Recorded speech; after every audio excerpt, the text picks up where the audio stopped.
اللہ تبارک و تعالی آسمانوں اور زمینوں کو نور عطا فرمانے والے ہیں؟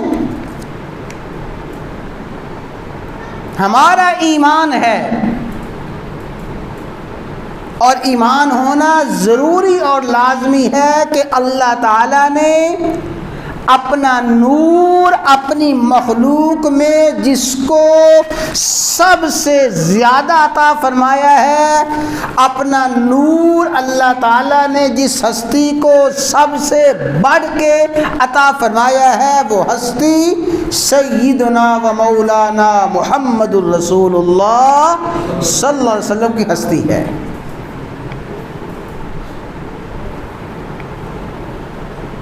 جس کے بارے میں فرمایا وَسِرَاجًا مُنِيرًا، یا ایھا النبی انا ارسلناک شاہدا ومبشرا ونذیرا وداعیا الی اللہ باذنی وسراجا منیرا، چمکتا دمکتا روشن چراغ اللہ تعالیٰ نے جس ہستی کو قرار دیا ہے، وہ ہستی سیدنا و مولانا محمد الرسول اللہ صلی اللہ علیہ وسلم کی ہستی ہے۔ اور اپنی مخلوق میں سے اللہ تعالیٰ نے جس کو بھی نور عطا فرمایا، روشنی عطا فرمائی ہے، وہ سارے کا سارا نور، سارے کی ساری روشنی محمد الرسول اللہ صلی اللہ علیہ وسلم سے حاصل کی گئی ہے۔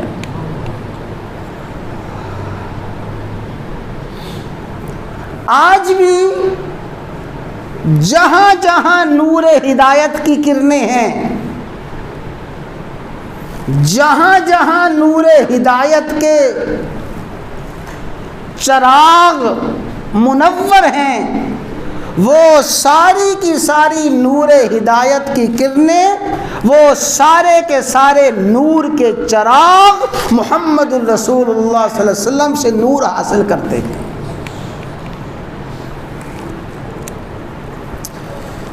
بڑی ہی ایمان افروز بات ہے جس کو اہل علم نے لکھا ہے کہ آج بھی محمد الرسول اللہ صلی اللہ علیہ وسلم جس مقام میں، جس قبر اطہر میں، جس قبر منور میں آرام فرما ہے، تشریف فرما ہے، آپ کے وجود اقدس سے آج بھی وہ نور کی کرنیں، نور کی شعاعیں پوری دنیا میں بکھر رہی ہیں۔ انہی کرنوں، انہی نور کی شعاعوں کا نتیجہ ہے کہ سعادت مندوں کے پاس ایمان ہے، سعادت مندوں کے پاس ہدایت ہے، خوش اخلاقی ہے، خوش بختی ہے۔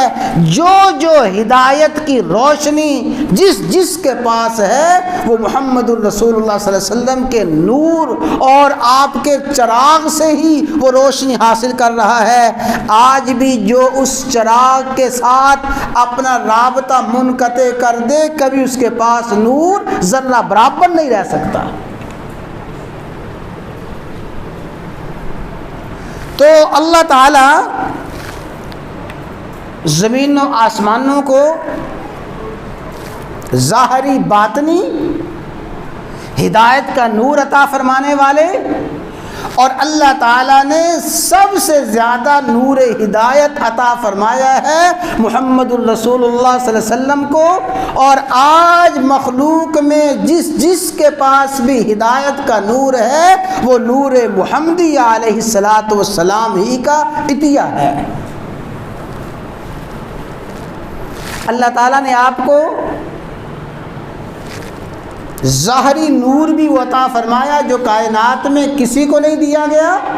اللہ نے باطنی نور بھی عطا فرمایا جو کائنات میں کسی کو نہیں دیا گیا۔